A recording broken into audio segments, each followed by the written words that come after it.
रमेश शर्मा जी, सबसे पहले आपसे ही शुरुआत करते हुए, कोर्ट की ओर से स्पष्ट तौर पर कहा गया कि ये देश के लिए, राष्ट्र के लिए अहम परियोजना है और इस मुद्दे पर बीजेपी को मिल गया है ऑक्सीजन। वो सीधे कह रही है कि दरअसल कांग्रेस पार्टी की पुरानी आदत है हर मुद्दे पर झूठ बोलना और देश को गुमराह करना।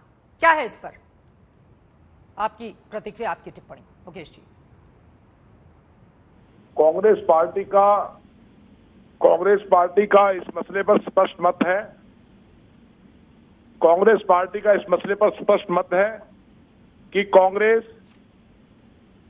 ये नहीं चाहती कि देश के 140 करोड़ लोगों को ये सरकार मरने के लिए छोड़ दे। देश के 140 करोड़ लोगों को ये सरकार आज जिस तरीके से वैक्सीन उपलब्ध नहीं करवा पा रही है। सर, आप मेन मुद्दे पर आइए ना। जिस सेंट्रल विस्टा प्रोजेक्ट को लेकर लगातार आप लोग हमगावर थे, उस पर हाईकोर्ट की टिप्पणी सुनी आपने? मैं आ रहा हूं उस पर नहीं, उसी मुद्दे पर ही बहस है, तो पहले उसी पर आइए आप। मैं उसी मुद्दे पर आ रहा हूं।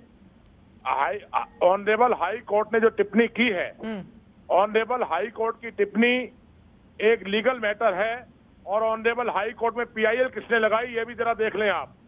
मेरा स्पष्ट रूप से कहना है, कांग्रेस पार्टी का स्पष्ट मत यह है कि देश के 140 करोड़ लोगों को वैक्सीन जरूरी है, ना कि सेंट्रल विस्टा प्रोजेक्ट इस महामारी में जरूरी है। आप एक तरफ देश के सांसदों से राजीव जी बैठे हैं, आखिर सांसद निधि पीएम केयर फंड में क्यों ली गई? यदि आपके ऊपर आर्थिक संकट आज देश में नहीं है, आज इस हालत ये हो गई है, कुछ वीडियो में तकनीकी दिक्कत आ रही है, तुरंत मैं उसको दुरुस्त कराते हुए आपके आरोपों पर जवाब ले लेती हूं राजीव चंद्रशेखर जी से। राजीव जी, उनका ये कहना है कि दरअसल हमें जिस वक्त ऑक्सीजन की, वेंटिलेटर की, दवाइयों की जरूरत है, उस समय इस प्रोजेक्ट का क्या काम, और उसको लेकर कांग्रेस पार्टी का विरोध अभी भी जारी है। क्या है इन आरोपों पर जवाब आपका? देखिए चित्रा जी, एक तो मैं आपको कह दूं, बड़ा साफ कह दूं कि कांग्रेस का एक ट्रेडिशन रहा है मार्च 2020 से, जब से ये पैंडेमिक शुरू हुआ है, उनका कंट्रीब्यूशन इस डिस्कोर्स में कुछ नहीं अलावा लाइज, गलत, झूठ और झूठ।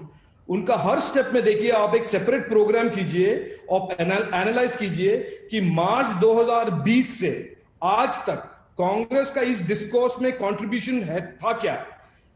जुलाई में उन्होंने कहा इकोनॉमी के बारे में झूठ, जनवरी में कहा वैक्सीन के बारे में झूठ, फिर कहा पैंडेमिक के स्कोप के बारे में झूठ। उनका पूरा स्ट्रैटेजी यह है कि सरकार का जो एफर्ट है पैंडेमिक फाइट करने में, उसको किसी तरह से केओस क्रिएट करे, लोगों में भ्रम फैलाए। देखिए चित्रा जी, एक स्पेसिफिक पॉइंट बता रहा हूं आपको। कहीं भी ये एस्टैब्लिश नहीं किया गया है कि वैक्सीनेशन शॉर्टेज और ऑक्सीजन शॉर्टेज और medicine shortage is on account of money. ये कहीं भी नहीं कहा गया है। Vaccination shortage is because of supply side problems, oxygen shortage was because of surging problems, क्योंकि एक पीक बन गया था।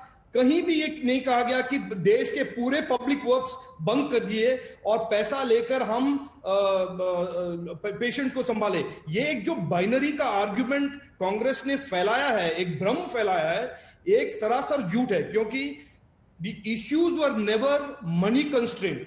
ये पैसे के इश्यूज थे ही नहीं।